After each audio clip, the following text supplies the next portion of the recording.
Hey there, everyone. Going to double check that we are live because I know the one time I don't check, that means it will be broken. Otherwise, it's there. Okay, we are live. So, hey there, I'm Jason Loxton, and this is Exploring Sous Vide, all about helping you get the most out of your sous vide machine by talking to some of the biggest names in the industry. Today's sponsor is the ISVA. A lot of you are familiar with the ISVA. We just did our big conference. And right now, all the recordings from that conference are available at the isva.net/recordings. If you sign up as a VIP, you can get access to all of them. It's $4.99 a month, or it's $49.99 a year. And it's definitely worth it. I think there's 37 recordings that we did. Some amazing stuff there, including today's guest and a lot of the guests that you've heard here over the time. And another reminder, if you are posting photos of sous vide online, social media, especially Instagram, make sure you tag them with hashtag sous vide shot. James Bashada, our social media guru, monitors for that. You can also tag the ISVA. And if he sees either one of those, you might get picked to be highlighted. He's been sharing a lot of amazing dishes by a lot of great cooks. So sous vide shot or at the ISVA, and he might promote you. So that's the sponsor messages for today. So on with the show. Used by both the gourmet chef and the busy parent at home, sous vide can combine both the new and the traditional, the gourmet and the quick and easy. Trying to balance all of those facets, though, can be really confusing. But today's guest is the perfect person to help us out. She's an avid home chef, a private chef, and a food blogger with more than 20 years of culinary experience. She's also attended culinary school and is a brand ambassador for Traeger Grills, a Nova Sous Vide, and a chef ambassador at Heston Culinary. She's also Serve Safe certified. She's a big-time foodie with a huge passion for cooking and continuing to learn about all things food related. And she's always up for a challenge, whether it's a recipe she hasn't tried before, a new cooking technique, or going on national TV to showcase her culinary skills. I can't wait to learn from today's guest, private chef and food blogger of Aly's Elegant Eats, Aly Romero. Aly, welcome to Exploring Sous Vide. Thank you so much for having me. It's great to meet you. I can't wait to dive into all the amazing things that you've done. And to the listeners that are listening, make sure you say hi in the comments. Let us know that you're out there, what you've been cooking lately, and any questions you have for Aly. And I'll be sure to grill her as time permits in the show. We always have a good time. So say hi and ask your questions. And before we get started, the thing I always like to ask Aly is, what is it like around your dinner table on a typical day? Around our dinner table, actually, that's funny. It's similar to a question, which is probably the most common question that I get is, do you cook like this? Or does your family eat like this every night? The answer to that is yes. I mean, I truly love cooking. I love trying new things. I love trying, new techniques and, like you mentioned, new recipes and things like that, just to kind of continue learning and challenging myself. So my husband and I have been married. Actually, this weekend going to be celebrating our 20-year anniversary. So we have three. Congratulations. Thank you. So we are a family of 5, and dinner around our table is sometimes later than a lot of people prefer to eat, and even most of my family prefers to eat, but I enjoy the process of cooking. And I also find it really important that with everybody's busy schedules, especially pre-COVID, how busy everybody's schedules were with sports and activities, and my husband traveling for work, that we might eat late, but we eat together. So I'd rather wait and eat a little bit later if it means I wait for somebody to come home from basketball practice, instead of just leaving food in the warming drawer. It was like our one chance to kind of sit down together, and I guess I'm kind of old fashioned that way, where I just like us to have at least dinner together and get that time to catch up on everybody's day and hear what's going on in everybody's lives. We do a lot of dinners at 8:30 or 9 when my wife gets home from the office, and it's okay, good. So I'm not the only one. Yep, that's when we're all together. So we're gonna have a good time. Yeah, exactly. We have a few people dropping on saying hi. We got David LaForce saying, yeah, Aly. Hi. We got Ron Miller. Hi from San Francisco. How's it going, Ron?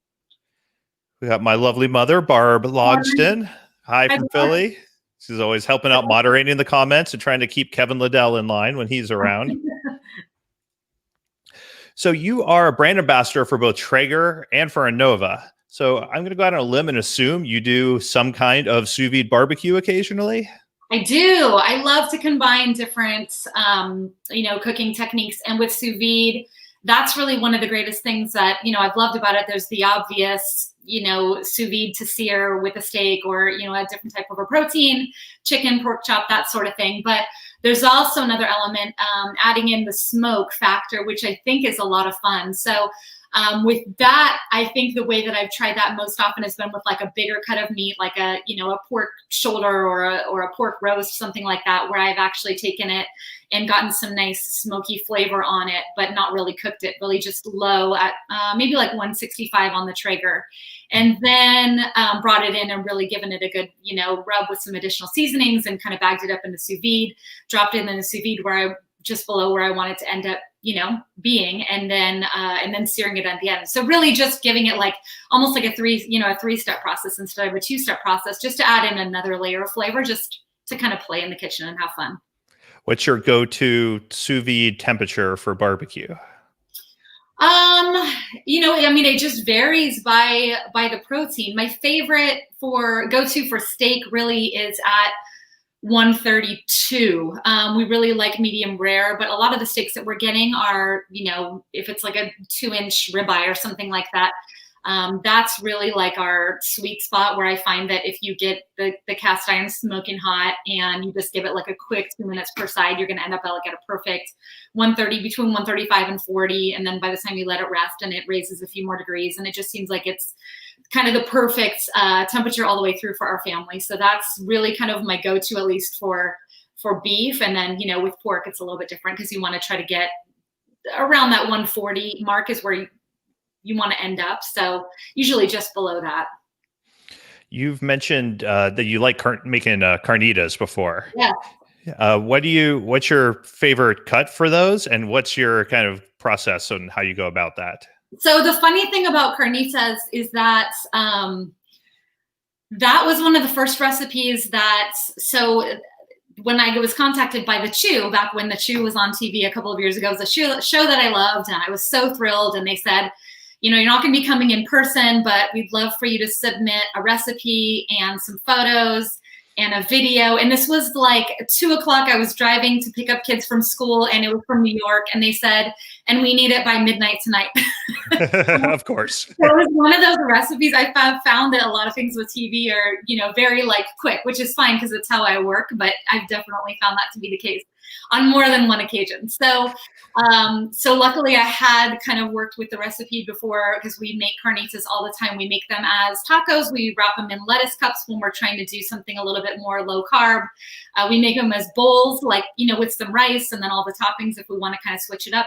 So carnitas for me was something that at that point, I feel like it kind of took on a life of its own, where once the recipe was put out there into the world, on the Chew, and then it ended up a photo of it on GMA, that it was like everyone wanted the carnitas recipe. And it's something that kind of it evolved, and I've made it differently a number of different times. But right now, I always use the flavor combination of usually garlic and onion and cumin, coriander, and oregano are my 3 dried, kind of my trifecta of spices that I use for most of my Mexican dishes. And then chipotle and adobo, which adds a really nice smoky flavor. And so the recipe has kind of evolved, but that's usually that's my go-to now, as far as just adding like a ton of flavor and getting them really like packed full of flavor, especially if I'm going to go take them and throw them in the sous vide. I like to get them all, rubbed down before I throw them in. How was your experience of working with the Chew? That sounds really cool. Yeah, it was a lot of fun. So I didn't get to go in person. And the thing is that they had 3 guest judges. So they had split it up where Michael Simon and anyway, the 3 judges, the 3 chefs that they have on the show, they had split up the 2 different recipes. It was a head-to-head, you on the Chew competition. And then they had 3 guest judges, and the 3 guest judges were previously, like the year before, they were You on the Chew winners. So it was a great experience, but the only bummer is that because I won, like, if the show had stayed on, I don't know if I might have had a chance to go back and be a judge at that point. I will never know. So that was the only thing that was a bummer, but it was a lot of fun. I mean, it was like, we had, because it was, it was January, I think they had contacted me. So it's pitch black at 5 p.m. and they needed it by midnight. And so I had one of my sons like up on a ladder here in the kitchen with like a light trying to like give me, because it's like pitch black out. And I had my husband taking pictures and someone else, videoing, and they had kind of like a loose script of what they wanted me to say. And it was like my first experience, which, hopefully has gotten better now, but the first time around, it was definitely like I had to do, I don't know, I must have done like 25 takes to say 30 seconds, but I wanted it just right because I knew it was going to be on national TV. But it was a lot of fun, and my friends were great. They came over and had like a little watching party, viewing party. So it felt like I was there, even though I wasn't there in person. It was a great experience. Watching them taste the food on the show that was the best thing. I mean, watching their reaction. They made my recipe, but watching them taste it was like it made me so happy. That's awesome. That's the magic of TV, right? You can do something 20 or 30 times and then it looks like you just nailed it your very first try. Right. Which I didn't the first one through for sure. I don't think anyone nails anything they try the first time. People forget that. Yeah, exactly.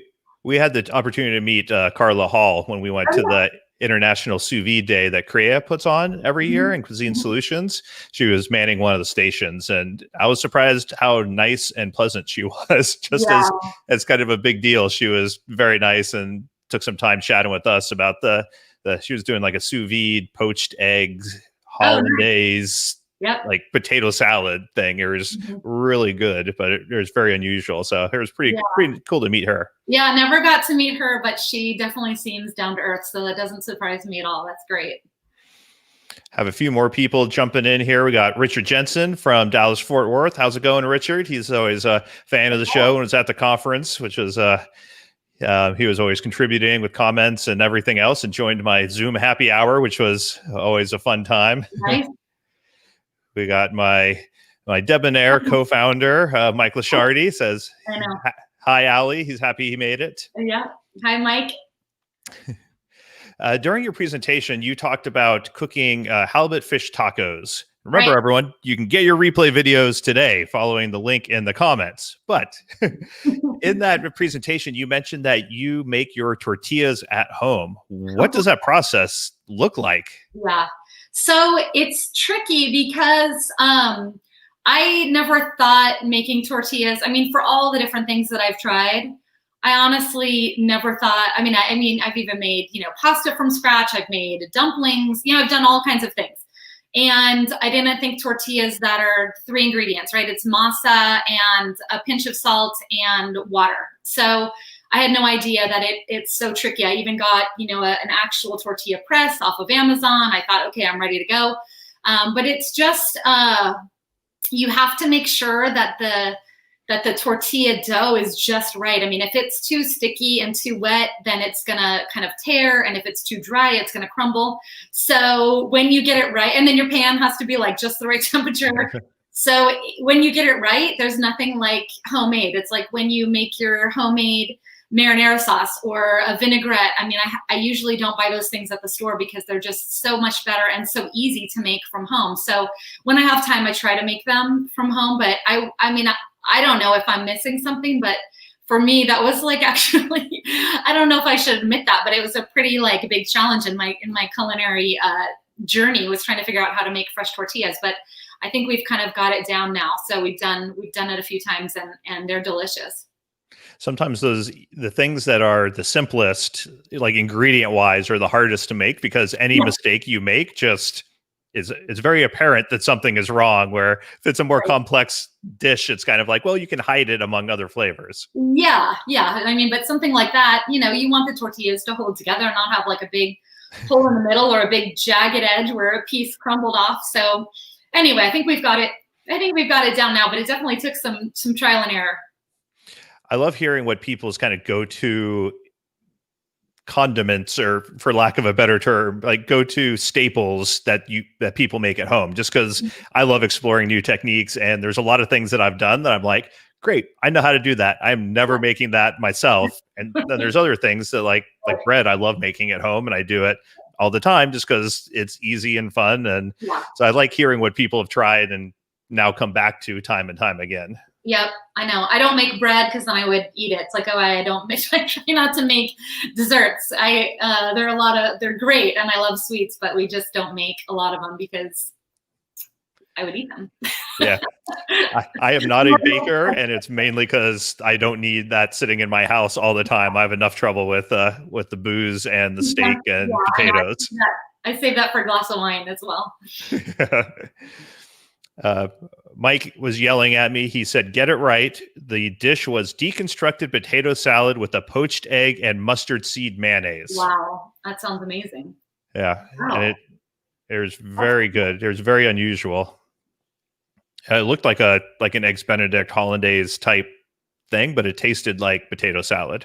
Oh, okay. Yeah, that's interesting. I've actually made sous vide Eggs Benedicts before, but it was, the creaminess of the egg and just the way you could get it perfectly cooked. It was a great one. Eggs are one of those things on my crap list of sous vide that I struggle so much, despite having cooked sous vide for 10 years. Yeah. I struggle to put out eggs consistently, and I have no idea why, and I just get angry thinking about cooking them, so I never even sit down and figure it out. Yeah. Stay away. Just focus on the other stuff. I know that your husband is Spanish and Greek, and you've lived all around the world. How have your experiences in traveling and the world basically played a role in your love of cuisine?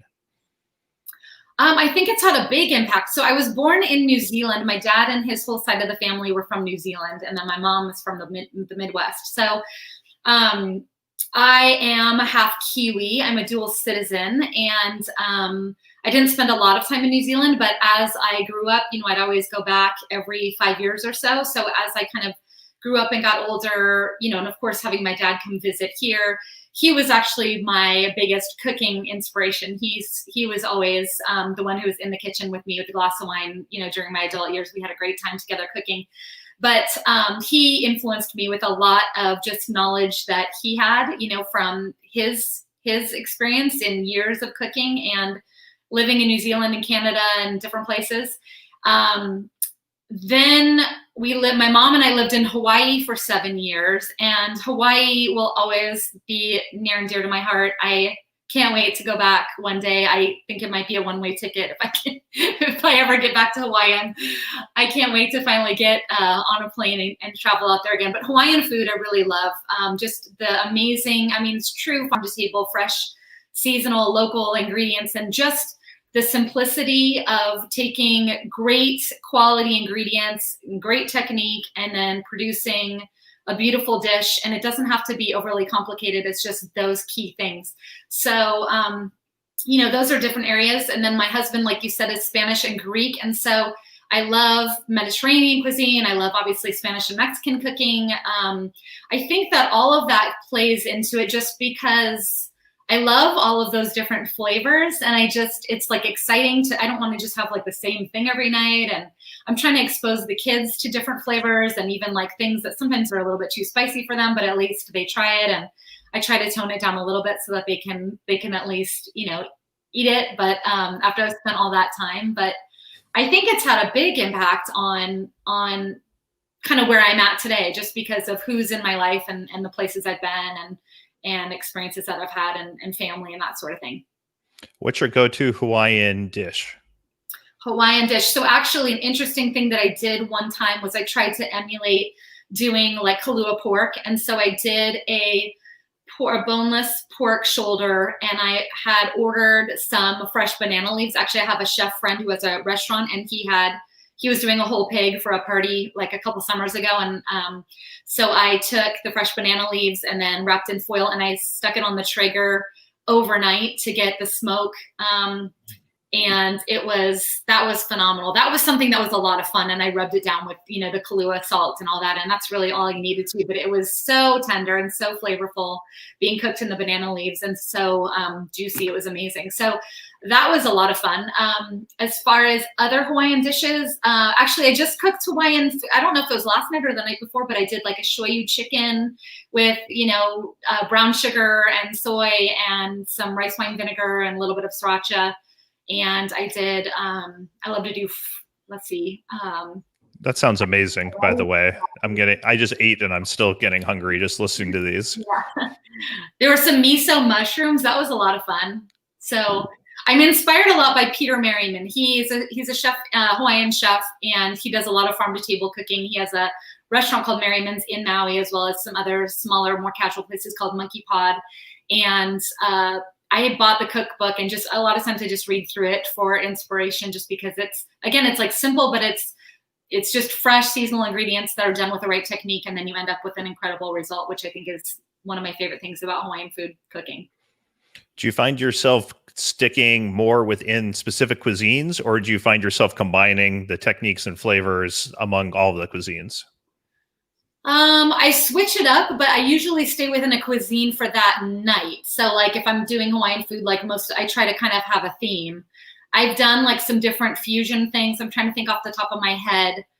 Like I created for a recipe contest, I created some banh mi egg rolls once. So basically I just took all of the flavors like, Chinese 5-spice and marinated pork tenderloin with that and, seared it and then pickled the daikon and the carrots and the radishes and the jalapenos and kind of, wrapped them into like an egg roll wrapper and tried it and fried it, made like a little dipping sauce. And so that was kind of like a fusion type of dish. So sometimes I'll try to cross if I think it's going to work. I think sometimes out there you can get a little, like sometimes things are too out there where it's like, I don't know if that really works. But I think it's fun to be creative in the kitchen. And I mean, you may as well try. If you don't like it, then you don't do it again. It's very true. It's a lot of things are fine once, but you don't necessarily have to go back to it time and time again. Right. Stephen Wheeler asked, who was that author again? Oh, the Hawaiian chef. His name is Peter Merriman, Merriman. Nice. What's your favorite fish to cook?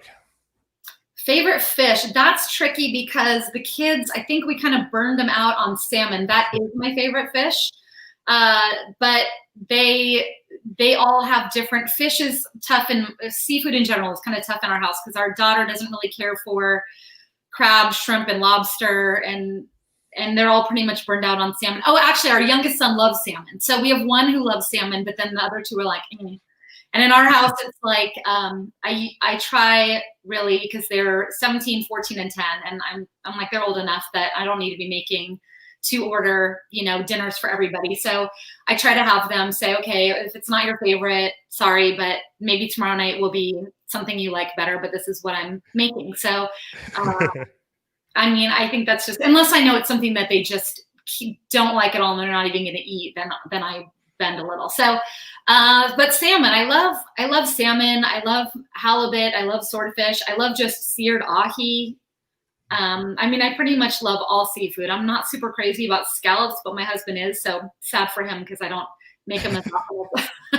I cook what I like, so sorry. There's a simple solution. They just need to become as good of a cook as you are, and that they can make whatever they want as well. Or I just tell him when he goes out on work dinners, I said, just order him when you're like, out in a restaurant, and then you don't have to like be deprived in life.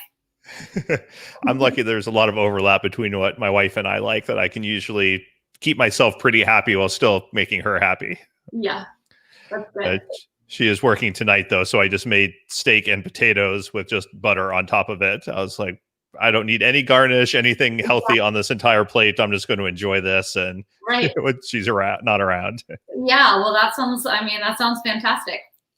It's a lot different, I think, when you're cooking for yourself versus cooking for a couple of people or family or friends, or it's a different type of effort. Yep, definitely. Yeah, keep it simple and exactly what I was looking for, and nothing else. Yeah, exactly. During your presentation, you also mentioned that you'd love to take your favorite traditional recipes and then convert them to sous vide. How does a lot of people are interested in taking things that they've cooked their whole lives and now, applying sous vide to them? How do you go about that process? So I usually just try to think if it's a good, like if it makes sense, if it's something that where the outcome, you can elevate the outcome to end up with an elevated final dish.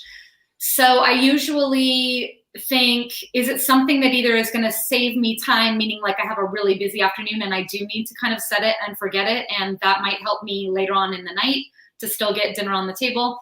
Or is it something that's going to elevate the final dish because it's going to be so much more tender or, be just perfectly cooked? So it just depends. I think I first kind of think of it that way. And then I do research. So I would say to anybody who's ever thought about it, you may as well try it because you don't know till you try, and maybe you end up liking it that way. So I usually do research online just to see, has it been done before? Is this something new? Is this something I could try? Is this a crazy idea, or is it something that somebody else has done? And then I usually just, with my knowledge of kind of where temperature wise, where I want them to end up, I usually just kind of gauge that with how long and at what temperature I set the sous vide at to make sure that, I can try to nail it.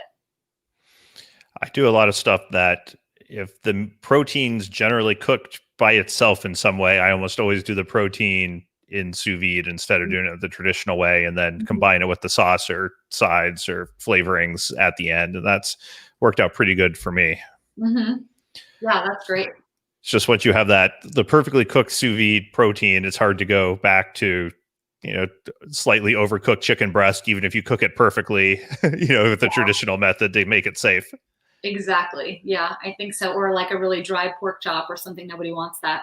Yeah, you're like, I have to cook the heck out of it to make this safe to eat, or I can just pasteurize it in sous vide and it'll be perfectly moist and tender.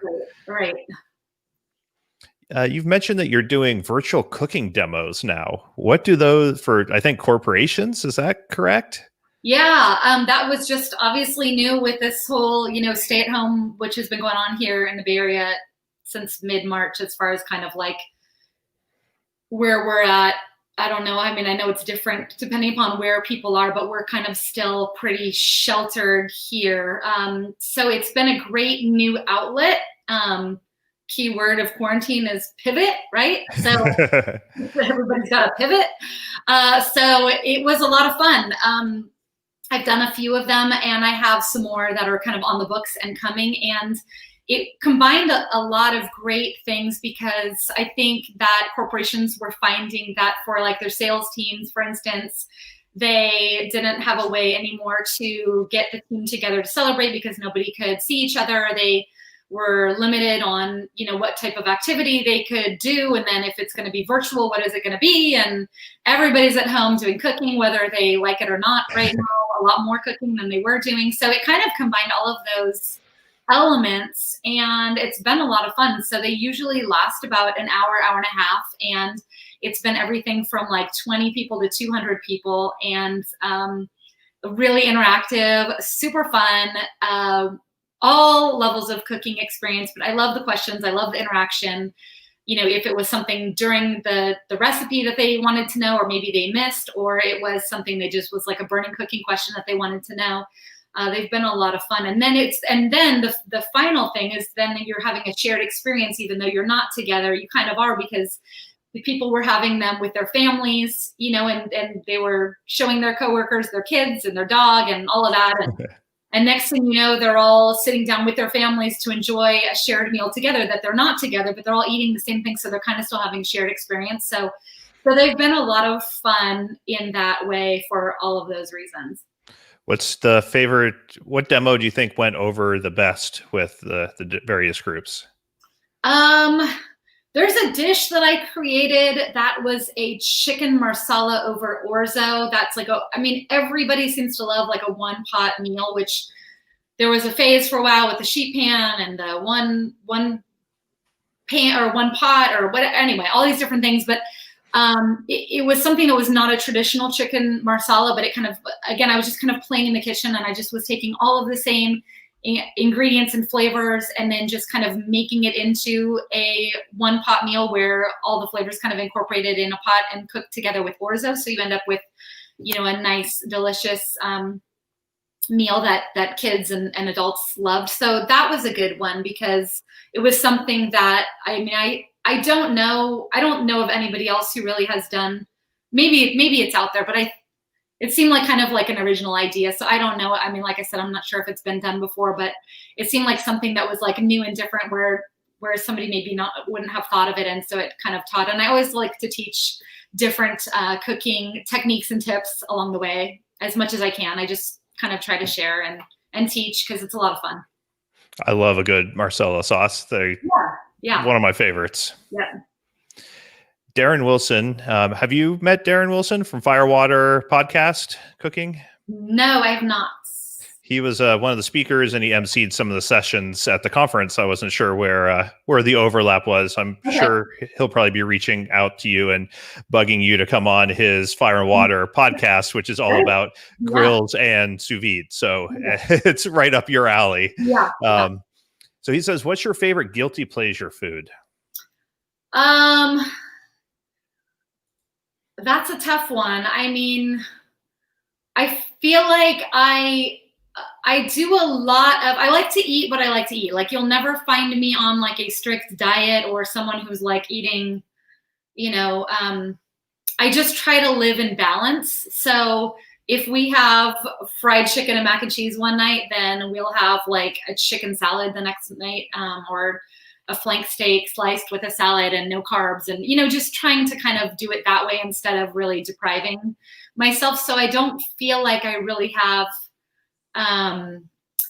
like an overindulgence. I mean, I guess maybe that would be it. Maybe it would be like a fried chicken mac and cheese night, but I really only do that like twice a year. Pizza, I mean, everybody loves pizza, right? So I do that maybe like once a month, but I mean, I love all food. Like I truly am a foodie. Like I couldn't deprive myself and not eat what I want to eat. I'd rather just, kind of work out and eat a salad or soup the next day for lunch. I'd rather skimp on lunch than skimp on dinner.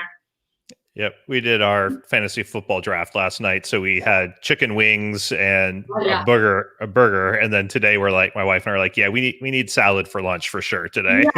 Yeah. You just kind of fix it. But then you fix it. It all evens out in the long run, Yeah, life is too short, right? I didn't even realize my pun with the saying that it was right up your alley. Now everyone's giving me a hard time. Yeah, that's me. Mike's a big fan of dad jokes, so he was hoping that I did it on purpose just so I would be just as bad of a jokester as he is. Which, yeah. Well, then take credit for sure. No one wants to be as bad as Mike is at jokes. So you cook from all these different cuisines. You're cooking on TV. When are you coming out with your own cookbook? I don't know. That's a great question. I have notebooks that are right behind me that I write down recipes every night that I'm cooking, especially when I'm trying something new. And then the next time I make it, I go back to it and change, amounts of things and try different things. So that in case that opportunity ever came, I feel like I have a ton of recipes that are already kind of like locked and loaded that I could choose from. Honestly, I've tried to research it before, and it's such an overwhelming process that I kind of don't even know how to begin. I mean, I feel like if I could do it, that I would love to do that one day. I've thought about just even writing a more casual version that I can at least pass to our kids when they go to college so that, maybe they'll want to pick up some cooking or at least know how to make some of their favorite meals that they always request and to have them like in one place. But I would love to write a cookbook one day. Like I said, it's just kind of been an overwhelming process. I just don't know how kind of that side of it works. As far as the cooking and the recipes, like I got that. I just don't know kind of how to launch it from here. Well, we can talk after the show if you have any questions about it. I've self-published several and then done a few traditional too. So well, that's great. I would love to. I'd love to hear everything that you've learned along the way and how you've done it. Yeah, it reminds me of sous vide, that it's a very overwhelming process until you dive in and understand some basics, and then you're like, oh, okay, now it clicks and I understand it. Yeah, okay, that would be wonderful. I would love that. Darren wanted to know, did you watch any of the other presentations from the summit? And if so, did you learn anything? I tried to kind of join some of them. I was having some technical difficulties, but I did watch some of them like on replay, but I think some of the ones I was watching were a lot of the, like it was after the happy hour. I don't know. I was having some technical difficulties. So I would love to see them now. I know that I have access because I was a presenter. I have access to some of that. So I do plan to see that because I know there's such a wealth of knowledge out there, especially with all of the guests that you had and some amazing people who I'm sure I could continue to learn from. And that's what I'm always trying to do. And, we all share, with each other so we can help to learn and expand knowledge. And that's what I'm all about. So I would love to check some of that out. It's always fun hearing from all the different experts and seeing all the cool stuff that everyone's doing out there. Yeah, exactly. It was nice having a wide variety this year with Lloyd talking about ice cream and Doug talking about sous vide beer and some of those less usual applications of it. Right. I mean, sky's the limit, right? So you were on ABC News, right? Teaching them sous vide at one point? Yes. So I was invited. So it was right before Christmas of, I guess it was 2019. So it was just this last Christmas or right before where they had contacted me. So I think I was actually in the studio on December 20th or 21st. That's how I remember the date, just because it was so close. And they had asked me, because they don't have an actual kitchen on the news set. And so they wanted me to come in and do a cooking demo. And they said, let us know if you have any ideas. And I said, well, I don't need, a kitchen. I just need a place to set up and show you how I can do sous vide cooking. And they kind of were like, oh, that sounds really great. And we think our viewers would really love to learn more, because for the home chef, a lot of people are either intimidated or they just don't know a lot about it. And so it made for a great segment. They had me do, well, I picked the recipe, but it was a beef tenderloin, kind of like an entertaining for the holidays sort of a thing. And so I took one that was, ready to go in the sous vide. And then I had one that was kind of, already done, magic of TV. And it turned out, it was great. So they interviewed me on the air and showed how it works, and then kind of showed the after. And the only thing that I wish I would have known before that one was that the two news anchors that I was presenting to were both vegetarians. Oh, no. And I like that little heads up would have been nice. I probably could have done something a little more, because they had to step away, and the meteorologist came in, and of course, he loved it because he's a steak eater. But it was just funny because I thought, okay, that would have been, when I was suggesting dishes, like it would have been good to know that they were not they weren't going to get near it. They're probably used to people just being like, no, I'm going to cook what I want to cook for you, or like not willing to be as flexible as you. But at least they had somebody who, was there who enjoyed it. And I ended up like leaving it, and I said, just go put it in the staff room. You guys can just make some, beef tenderloins and some sandwiches or something later for lunch, everybody. The meteorologist was probably just like, more steak for me. Score. Yeah, he was really excited. Yeah. How do you find jobs like that? Do they just call you up randomly and say, like, come down to the news station? I think a lot of it has been through social media. So really that 5 years ago, when I kind of just said, okay, I'm going to take my love of cooking and just kind of like take it next level. And because I'm at home mostly with the kids, but I do so many different things because I have my food blog, and I do work part-time for Heston Culinary as their chef ambassador, where I'm creating content and things like that for them. And then the kids, and I mean, life is busy, but I think for me, social media was a great way for someone who's kind of at home to be able to get my content kind of out into the world, and then just kind of say, okay, I'm going to put it out there, and I'm going to kind of start creating a brand, and I'm going to see where it's going to go. And then we'll see what happens. So that's kind of how it all started. The Chew started with, they had put something on Twitter, And they said that they had a segment with Gordon Ramsay that was coming up. And if you wanted to be considered to send in, a picture of a healthy dish, it's always right before, a celebrity book launch or something. They kind of want somebody to come in and tie in. And so that was how I got on GMA's radar. I'm trying to think about the Chew. I don't know how they found me. I think it was just, again, through social media. I'm not sure if it was like a certain hashtag, or maybe it was like a You on the Chew. I think that's what it was. I think it was like, I had seen something that said hashtag You on the Chew if you, want to be considered. And I think I submitted the carnitas tacos and then didn't even think about it again. And then, a number from New York showed up on my phone about 2 weeks later. I mean, I had totally forgotten about it, and I was shocked when the producer called. So that's kind of how those things have come about, really has been through social media. And then the ABC 7 News, I have a friend who has worked as a journalist, and so she kind of, helped with that introduction and that connection with the news to go and do that with them. So that was amazing. A lot of it is just making connections and who knows who and who thinks you might work for this or that. Nice. So they do just call you out of the blue, but based on all of the years of hard work you've put in to build up an online resume. Right. And then there's been a lot that I've applied for that I haven't gotten. So it's good for the kids to see too, because they know that, if I apply for something, I always tell them about it. I always say, look, I applied for this and we'll see what happens. And then I tell them if I don't get it, or if I don't ever hear, which is a lot of the time, you just don't hear anything and you wonder, did you get it? Like, did you even receive?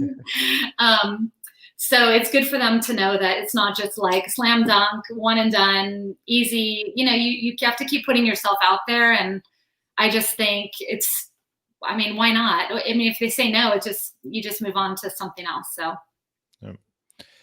Mike wanted to know, do your kids like to cook with you? No.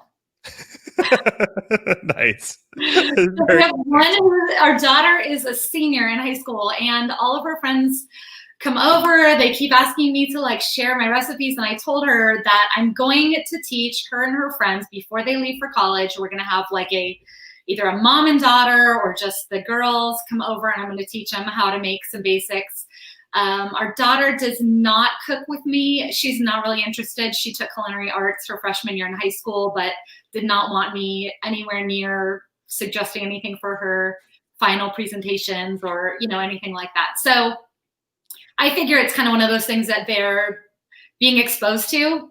They see me doing it because it's daily, and then they experience it with the food. And then maybe when they're out in the world, and then they see how it's not just like that, for everybody all the time, that they'll, appreciate it more and maybe take more of an interest. So they don't cook with me, but they enjoy most of the food. So we'll see what happens with that one day. Yeah, once they have to start fending for themselves, they'll probably start to become more and more interested. That's what happened to me. And then that's my grand plan too, is to keep them coming home from college, to make sure they don't ever, stop coming home, is they're gonna be craving those meals. So that's my grand scheme. It's all about the long game. Yeah, exactly. Yep. Darren asked, did you say you work for Heston Blumenthal? Can you talk a little bit more about what you do with them? So it's not Heston Blumenthal, it's Heston Culinary. So it's Hestan, and it's a high-end cookware company. It's titanium bonded, stainless steel is the nano bond. They also have pro bond and copper bond. It's cookware, but there's different divisions. So there's Heston Q, which is, like a guided smart cooking, Heston Q, and then there's Heston Culinary. They make also commercial. So when Thomas Keller did his big French Laundry renovation, all the ranges and all of that are Heston. I think same with Alinea in Chicago. They do grills, and that's Heston. I think it's Aspire by Heston. Anyway, there's 5 different divisions of Heston. So, and then they also have other home appliances. So they make ranges now. They make refrigerators, wine coolers, all kinds of things like that. So it's an amazing company. They're very innovative. They're always thinking, what's the next thing to kind of improve cookware. My nanobond that I use, I love because it's titanium bonded, so it's scratch and stain resistant. So a lot of my old stainless steel kind of, I moved it out once I started using the Nanobond because I was able to clean it. And after I seared a steak in it one night, it wasn't like destroyed forever where I wanted to go cry in a corner. It looked brand new still. So I'm a big fan. And so that's actually how I started working for them part-time is just, I loved, cooking with it. And they said, can you come on and create some recipes for us and some photos and some social media content for their social media sites, their website. And that's kind of how that happened. And that's been like 3 years now. Wow. That's awesome. Yeah, it's been a lot of fun. I mean, talk about doing something that you love, it's perfect. Yeah. Yeah, I very much enjoy being a food blogger. It's great doing cooking for a living. Yeah, exactly. What's something that you've cooked sous vide, you tried it, and it might have been fine, but you still prefer to do it the old-fashioned way rather than using sous vide? I mean, aside from the fish tacos that I just did for the summit, for the most part, I don't prefer to do fish sous vide just because it can be so tricky when, to make sure that you cook it, to the precise temperature, like, before you end up with it so tender that it's falling apart. I mean, even if you try to cut it out of a food saver bag or whatever, it is that you're using, which I find better than trying to, take it out with a spatula, it can be tricky. And then to try to sear it afterward with flipping it, like salmon, for instance, that you could end up with it falling apart on you. So that's something where, and fish, pretty much cooks pretty quickly for the most part. So I think for something like a seared salmon, I've tried it before a few times, but I would much rather just do it stovetop and finish in the oven. I usually, if I'm cooking like poached style or steamed fish, I'll use sous vide. And I found that kind of does a really good job of that because you can precisely control the temperature. Yeah. But if I am doing like a seared of any kind, then I almost never use sous vide for seared fish. Yeah, I fully agree. And I think that that's a great kind of philosophy or way to kind of separate it, because when we've done like lobster tail poached, sous vide with like butter and tarragon and garlic and all of that to make lobster rolls, that's turned out phenomenal. So that's one of like our favorite summertime treats is to make lobster rolls. And we do make the lobster sous vide. That was the other thing I wanted to make for the summit, but I know somebody else was making lobster pasta. And so I wanted to kind of like switch it up and do something different. But that was one of my go-tos. It's so quick and easy. And the lobster is so delicious when you kind of butter poach it that way that that's a really good one. Yeah, I'm a huge fan of sous vide lobster. Once I tried that, I don't cook it any other way. Yeah. What temperature do you know what temperature you usually do for that? I always forget because I keep trying different ones, but I want to say it's like 135, 138. My wife prefers it a little more at the higher temperatures like that. Yeah. What do you usually do? I actually don't remember what I did. That's why I was just asking. I wrote it down. It's in my notebook. I don't remember what I did. But same, we definitely like it not translucent. Especially like for the kids, they just don't prefer it to be that sort of texture, but to not be, hard as a rock. So somewhere in that little happy place. Yeah, I feel like a pretty standard range is like 120, and that's just barely getting that. It's still translucent and too raw for me, up through like 140, and 140 is like that starting to firm up a little bit. And people seem to feel very passionately where in that range they are choosing to cook their lobster. Yeah, exactly. I think I'm more toward that, probably at 135, 40 also than I don't care for it to be translucent. Yeah. Mike says he just did 132 and he thinks a few degrees higher would be better. So it needed some more firmness. Yep. Well, you're right on the money with the 135. We passed our test, Aly. All right. Mike will not kick us both out of the International Sous Vide Association. Okay, good. That's great. Great news. Who do you look to for inspiration in your cooking or in your culinary pursuits? I follow a lot on social media just to kind of see what maybe like the trends are or different things that are coming about. But I also, like I said, I try to think of my own ideas as well, or things. I try to challenge myself, what have I not seen, or what hasn't been done, or what could I possibly combine? Or lately, like I said, it's been trying to make it into like, what can I make into a one pot or one pan dish, that, because it just seems like it's been such a great response where I get so many DMs the next day by people saying, oh my gosh, when are you going to publish that recipe? And sometimes it takes a little while just because with a food blog, it's a lot more time intensive than it is to just post it on Instagram.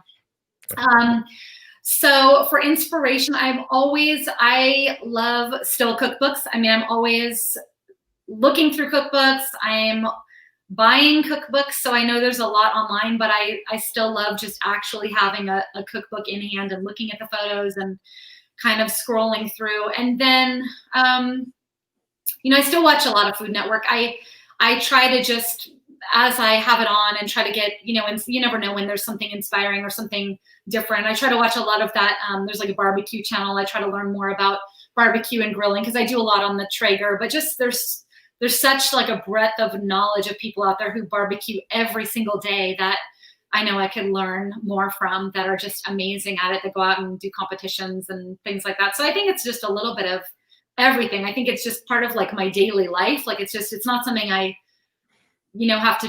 have to go out and like seek. It's just, I kind of surround myself with it. And I'm always trying to get inspiration, because mostly I don't want to make the same things over and over. So I'm always kind of trying to challenge myself and think, okay, what can I make? Or what do I have that's left over that I can recreate into something else? Because my family hates leftovers. So I have to like really disguise it or make it into something completely unrecognizable if they're going to eat it again. People always ask me like, what's my go-to dishes? And I'm always like, I don't know. I prefer to just cook new things most of the time and not go back to the same things time and time again. Right. And that's the other thing too, is that social media kind of keeps me on that, because, that's like, how many times can you post a picture of seared salmon before people are like, okay, what else you got?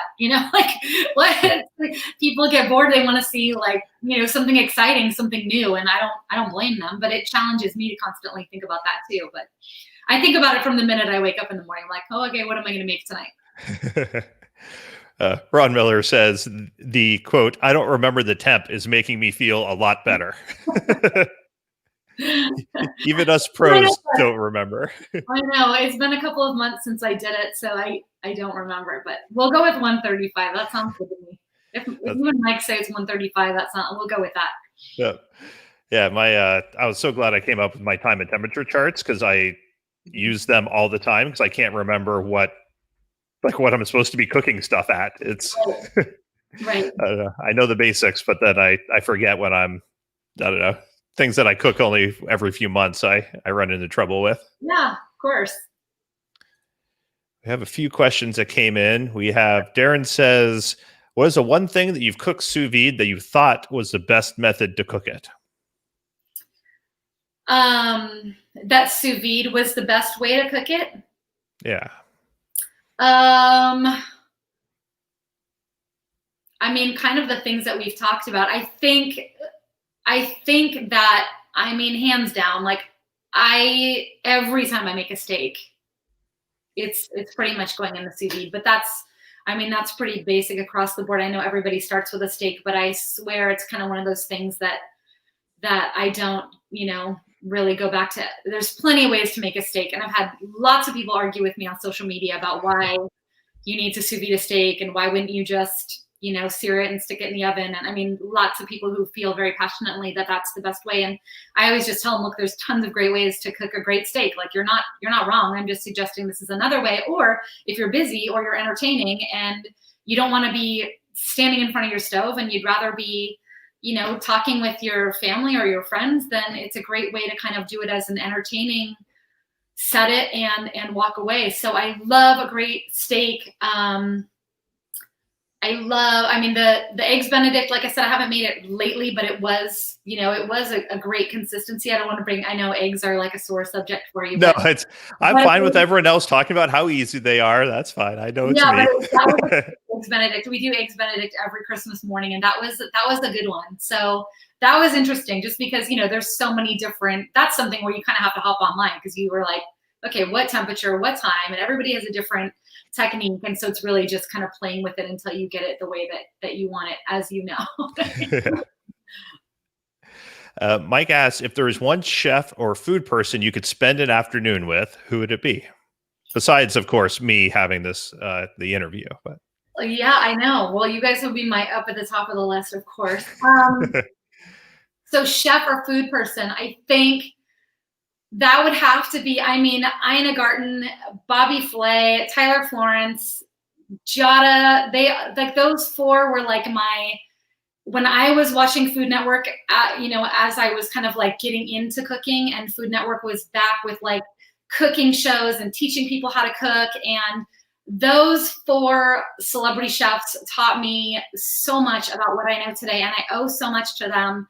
And they don't even know it. I mean, you know, it's just kind of one of those things where it was an amazing way to really learn just from watching on TV and just kind of like see it, try it, you know, and then you kind of gain some confidence and you just kind of go from there. So, I mean, I guess it probably would have to be Ina Garten. I mean, she's kind of a legend in my book. And I think a lot of the foods that she cooks are, you know, similar in style to what I cook. And I've always just thought she created great food that people want to eat, which I think is just kind of the name of the game. I mean, just make good food that it doesn't have to be overly complicated. Just make something delicious that people are like, oh my gosh, this is so good.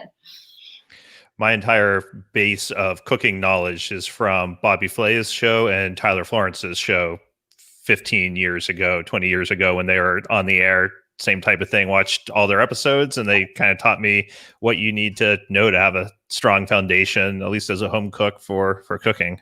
Yeah, and I've had the opportunity to meet Tyler a few times, and he's such a nice guy. Like he's very down to earth and very much into, you know, extending knowledge and kind of like help or assistance down the line, you know, since he's been cooking and on TV for, you know, what is it, 25 years or something on Food Network. And he's been an incredibly supportive person in this whole culinary journey. So he's a really nice guy. I only met Giada at a book signing in a Costco once, so I don't know much about her, and I've never met Bobby or Ina. I guess I have to go hang out in the Hamptons if I want to do that. So, Darren wants to know what your favorite Netflix food-related show or series is. Ooh, that's a good question. You know what? I would love to hear what yours is because I'm always looking for more. I've watched some, and I can't even remember all the names of them, but I watched a couple of episodes of the one with Chef David Chang. I can't remember the name, is escaping me right now. I would love to hear suggestions because I'm always looking, especially right now with so many shows. And my husband is, you know, into watching those too with me, you know, kind of interjecting in between some of the other series we've gotten hooked on during this whole stay-at-home thing. So I would love to hear suggestions because I'm always looking for great, informative shows on Netflix. And I know there's a ton of them out there. Hey, listeners, drop your favorite Netflix shows in the comments so we can get some to help hook Aly up here. I consume a surprisingly small amount of food-related media for someone that works in food. I don't watch almost any cooking shows, and I don't follow many cooking blogs at this point. For probably 15 years, I did a ton, and then as I just did it was in the industry for 10 years, I think I just stopped following nearly as much because I'm working in it all day long now. Yeah, that's my fear is I don't want to get burned out. You know, I've thought, should I go and, you know, work in a restaurant or, you know, do something kind of in that aspect just to get that experience. But I don't know that I want to make it, you know, something that I ever lose that passion for just the enjoyment of the cooking process. And I fear that might happen if I kind of jump into that world before, you know, I'm ready, maybe eventually one day down the line, but kind of on a different scale, not like a huge restaurant, just some different ideas that we have for down the line. But yeah, definitely. I think it's one of those things that you don't want to get too burned out because it can definitely happen, especially with how hard it work. It's hard work. Yeah, for a while, I think I was getting a little burned out. And then I think I found a happy balance now between enjoying cooking and enjoying the recipe testing and what I'm doing without having it consume my entire waking life and relaxing life. Yeah, exactly. You need that balance for sure. We have a few coming in. Darren says Ugly Delicious is one of his favorites. Stephen Wheeler says Mind of a Chef. Darren says check out Salt, Fat, Acid, Heat. I read that book. I love it. Yeah. Ron Miller says The Chef Show with Roy Choi and John Favreau. We have Chef's Table. David LaForce says Chef's Table. Season 2, episode 1 with Grant Aschek is the best. Okay. Yeah, he's amazing.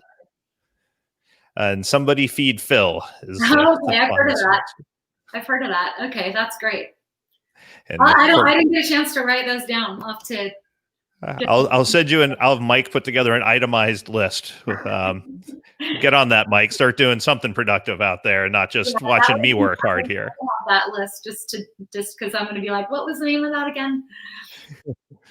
Well, I think that's a good place to end on. Recommendations of other food shows for everyone to check out. I appreciate you coming on the show and sharing your expertise so much. Thank you for having me. It was a lot of fun. If you want to get more from Aly, go to Aly's Elegant Eats. I'll post that into the comments. You can find her on social media, on Instagram. She's Aly Romero. On Twitter, she's Aly R. And on LinkedIn and Pinterest, she is Aly Romero. Wow. So check her out. Check out all of her great recipes. And if she posts too much salmon, give her a hard time. No more seared salmon. I promise. This has been Exploring Sous Vide. We're all about helping you get the most out of your sous vide machine while talking to some of the biggest names in the industry. Until next time, I'm Jason Logston. Thanks for joining us, all you listeners. And Aly, thank you again for coming on. I appreciate it. Thank you.